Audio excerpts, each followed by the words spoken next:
मुंबई शहरामध्ये साधारणतः 19,000पेक्षा जास्त सेस इमारती पागडी इमारती म्हणून ओळखल्या जातात आणि त्या 1960 पूर्वीच्या या इमारती आहेत आणि त्यापैकी काही इमारतींचा पुनर्विकास झालेला आहे, काही इमारती जीर्ण झालेल्या आहेत, काही इमारती पडलेल्या आहेत, काही लोक मृत्युमुखी पडलेले आहेत। त्यापैकी जवळपास 13,000पेक्षा जास्त इमारती ज्या आहेत पुनर्विकासाच्या प्रतीक्षेत आहेत।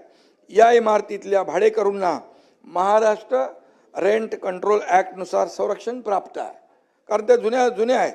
या इमारती तसेच त्यातील भाडेकरू व करारनामे त्यांचे कायदेशीर आहेत आणि शासनाने भाडेकरूंच्या हितासाठी रेंट कंट्रोल ॲक्ट आणून त्यांना संरक्षण दिलेलं आहे।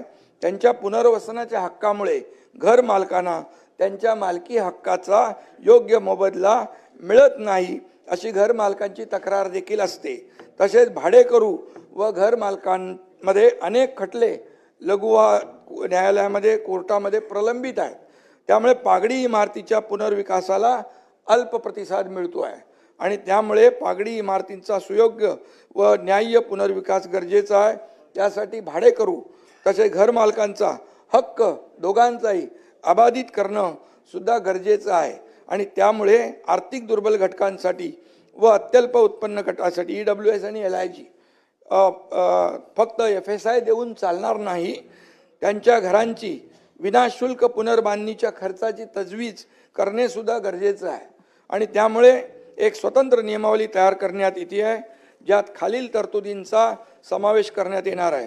भाडेकरूंच्या ताब्यातील घरांचे जेवढे क्षेत्रफळ आहे, भाडेकरूंच्या ताब्यातलं घरांचं जेवढं क्षेत्रफळ आहे तेवढा FSI देय करणे आणि त्याचबरोबर मालकांना भूखंडाच्या मालकीपोटी बेसिक FSI देय करणे, म्हणजे भाडेकरूंनी जेवढा व्याप्त केला आहे तो त्यांना मिळाला पाहिजे आणि मालकांना भूखंडाच्या मालकीपोटी बेसिक FSI देखील मिळाला पाहिजे।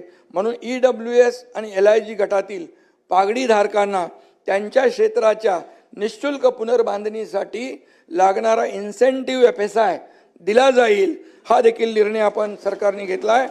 जर कोणत्याही कारणामुळे जसं की हाईट रेस्ट्रिक्शनमुळे किंवा इतर प्रतिबंधामुळे जर या तिन्ही प्रकारचे FSI पूर्णपणे वापरणे शक्य नसल्यास उर्वरित जो FSI वाचेल त्याचा TDRच्या स्वरूपात उपलब्ध करून देण्याचा निर्णय देखील आपण घेतलेला आहे। या नियमावलीमुळे पागडी सिस्टीमच्या जुन्या इमारतींच्या पुनर्विकासाचा मार्ग मोकळा होईल। या जीर्ण इमारतींची जवळपास 28,000 केसेस आहेत, 28,000 इमारती। या जीर्ण इमारतींची पडझड थांबेल, त्यामुळे होणारी जीवित आणि वित्तहानी टळेल।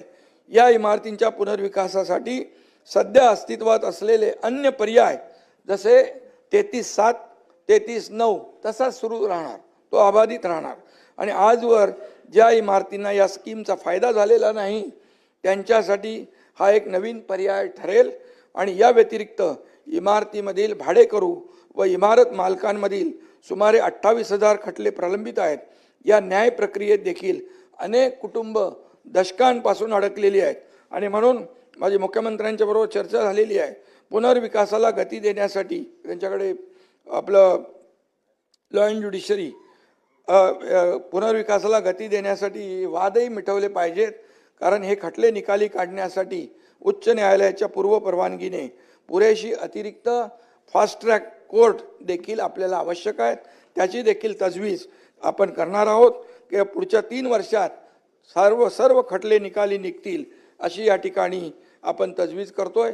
या योजनेमुळे पागडी तत्वावर राहणाऱ्या लाखो मुंबईकरांना मालकी तत्वावरील हक्काची घरं मिळणार आहेत आणि महत्त्वाचं म्हणजे भाडेकरू तसेच मालकांवर देखील कोणताही अन्याय होणार नाही, कारण दोघांचे हक्क आपण अबाधित ठेवलेले आहेत।